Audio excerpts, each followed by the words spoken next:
So far, it's been a close.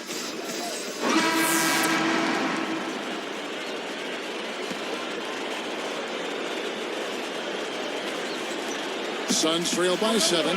You know, guys, despite the fact that the Suns fell off a little bit at home last season, they hung pretty tough against the East, going 17-13 in matchups against the other conference. So with Nash sitting on the bench, here's who Alvin Gentry's going with. Xavier Dowdell is out there with Brooks. And there's Carter. Then there's Robin Lopez. And it's Pietrus in at the 4. Good foul. Make him earn the free throws. Don't let this team dunk. I like that. That's a smart foul. I mean, it's a lot easier to dunk it than it is to hit 2 free throws. Make him earn them at the stripe. And he knocks down the first one. So going back to the record, Clark, of last year, they struggled against the West. But you're right, they still had a winning record against the East. Well, that's to be expected, Kevin. The East was the weaker conference top to bottom. And, of course, the Suns, their style was maybe a little different for those Eastern Conference teams to adapt to. And maybe Phoenix caught them off guard a little bit. Here's the 2K leaderboard. These teams have been fantastic from three-point land in the last 10. The Suns number 1. In third, the Pacers. When you knock down three-pointers at a high rate, it's attributable to spacing, Kevin. Spreading the floor so defenses can't cover that shot and get there to challenge it. Carter for 3. Phoenix no good that time either. Pacers leading by 5. You know, looking at Vince Carter in his prime, I thought he was one of the greatest scorers and dunkers in the league.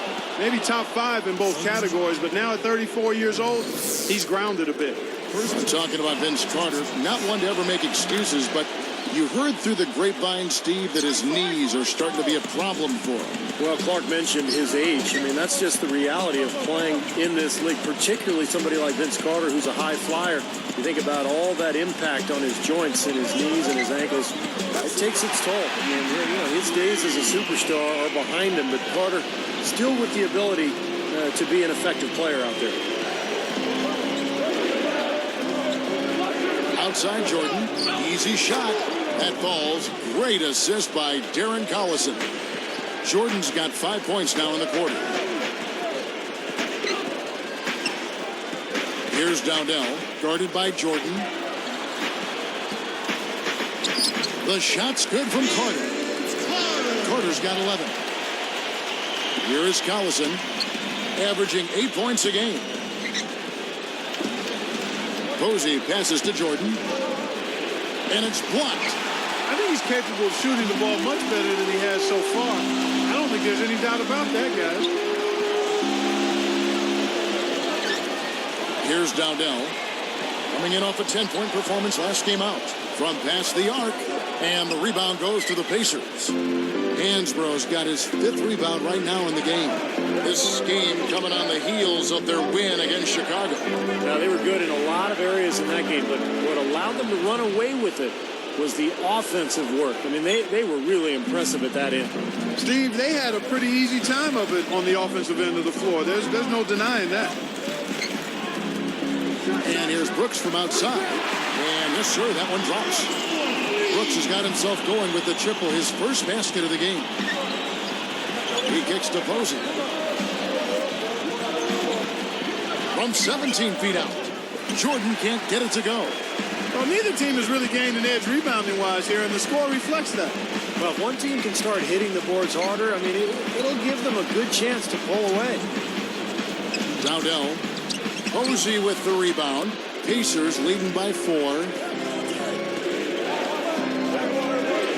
Lets it go from deep. Can't hit. And Phoenix has possession, trailing by 4. Here's Dowdell, stolen by O'Neal. There's a minute 34 left in the first half of basketball. Well, prior to last season, the Suns decided to let Amari Stoudemire leave for free agency. They were concerned that with all of his injuries, they just couldn't justify giving him a long-term big deal. Phoenix making some changes. Hakeem Ward, he's checked in for Lopez. Green comes in for Michael Pietrus. And Dudley subbed in for Xavier Dowdell. Then for the Pacers, Roy Hibbert's checked in for O'Neal. Josh McRoberts comes in for Tyler Hansbrough. And it's George in for James Posey. Here's Warwick, covered by Hibbert. 5 to shoot. Here's Green. Gets it to go from beyond the arc. Green's got his first bucket of the game, and he's on the board for 3. Well, Steve, that's what, I'm sure you'd agree, that's what makes this Sun story so interesting. They let Amari go to the Knicks, but then they turned around with a completely different front office and spent almost as much on Jennings Fry, Josh Childress, and Clark Hakeem Warwick. It seemed at times a little confusing. Yeah, baffling would be another word to use there. I mean, historically, Kevin, those mid-level deals for average players can be just as risky. So some interesting choices by the Suns' top brass, and we'll see how they pan out. You need to give them a little time, but that usually takes a little longer than you want it to.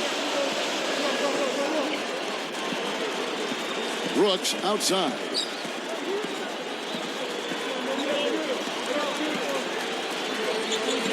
There's the pick. And Green gets it to go. Green's got his second bucket of the night. If their plan was to keep going inside a ton, it sure has paid off. I mean, it seems like every bucket they get is in the lane. Well, no reason to take an outside shot if you're scoring at will from inside the paint. Brooks with it. A 14-point game for him in the win against the Clippers.